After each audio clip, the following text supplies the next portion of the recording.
Liquor scam मामले में आज ईडी के सामने पेश नहीं हुए केजरीवाल। कहा, पहले ईडी बताए मैं आरोपी हूं या गवाह। अब भारत में बनेगी R-73 मिसाइलें। इसी मिसाइल से कमांडर अभिनंदन ने मार गिराया था पाकिस्तान का F-16 विमान। नमस्कार, मैं हूं संजय सेठी। आप देख रहे हैं JCD times. Delhi CM Arvind Kejriwal शराब नीति केस में पूछताछ के लिए आज जांच एजेंसी ईडी के सामने पेश नहीं हुए। इसके बदले केजरीवाल ने ईडी को एक लेटर भेजकर समन वापस लेने को कहा। साथ ही केजरीवाल ने जांच एजेंसी से सवाल किया कि आपको समन में मुझे ये नहीं बताया कि वो खुद संदिग्ध हैं या फिर गवाह हैं। सड़क परिवहन और राजमार्ग मंत्रालय ने भारत में सड़क दुर्घटनाएं 2022 पर एक वार्षिक रिपोर्ट पेश की है।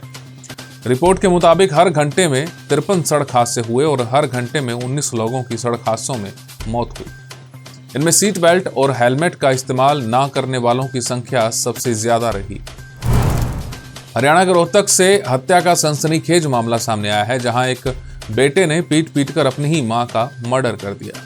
बताया जा रहा है कि आरोपी युवक नशे का आदी था और उसी लत के चलते उसने अपनी मां की हत्या कर दी।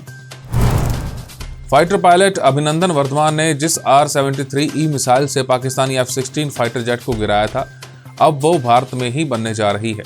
ये मिसाइल पहले रूस में बनती थी। ये कम दूरी की हवा से हवा में मार करने वाली मिसाइल थी, जिसे आत्मनिर्भर भारत अभियान के तहत अब देश में ही बनाया जाएगा। पाकिस्तान ने अवैध रूप से देश में रहने वाले लोगों के खिलाफ कार्रवाई शुरू कर दी है। इन लोगों के देश छोड़ने की डेडलाइन खत्म हो गई है। पाकिस्तान सरकार ने 1 नवंबर तक अवैध प्रवासियों को देश छोड़ने का फरमान जारी किया है।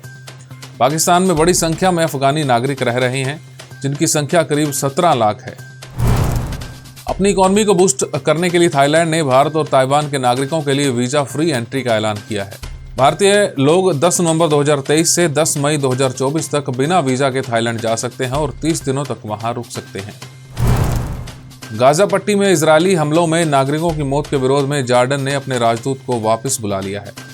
विदेश मंत्री ने कहा है कि गाजा पर उग्र इजरायली युद्ध की निंदा की जानी चाहिए।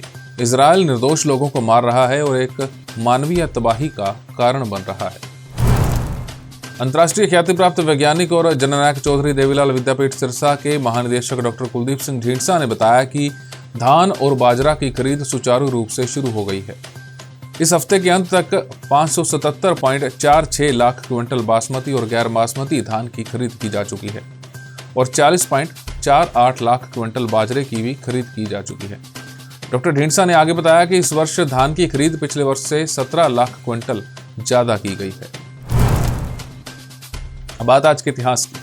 आज से 187 साल पहले एटलस नाम का जहाज 2 नवंबर 1834 को भारतीय मजदूरों को लेकर मॉरिशस पहुंचा था।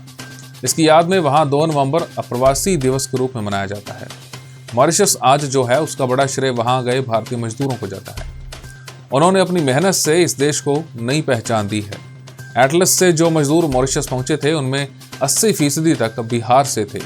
उन्हें गिरमिटिया मजदूर कहा जाता है, यानी समझौते के आधार पर लाए गए मजदूर। उन्हें लाने का उद्देश्य था मॉरिशस को एक कृषि प्रधान देश के रूप में विकसित करना। अंग्रेज 1834 से 1824 के बीच भारतीय कई मजदूरों को मॉरिशस ले गए। मॉरिशस जाने वालों में सिर्फ मजदूर ही नहीं थे। ब्रिटिश कब्जे के बाद मॉरिशस में भारतीय हिंदू और मुस्लिम दोनों व्यापारियों का छोटा लेकिन समृद्ध समुदाय भी वहां पहुंचा। यहां आने वाले ज्यादातर व्यापारी गुजराती थे। 1803 से 1815 के बीच हुए युद्धों में ब्रिटेन इस द्वीप पर कब्जा पाने में कामयाब हुआ। भारतीय मूल के सर शिवसागर राम गुलाम की अगुवाई में ही मॉरिशस को 1968 में आज़ादी मिली थी।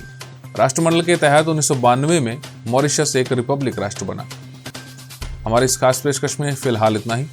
देश और दुनिया की तमाम खबरों के लिए आप देखते रहिए जेसीडी टाइम्स।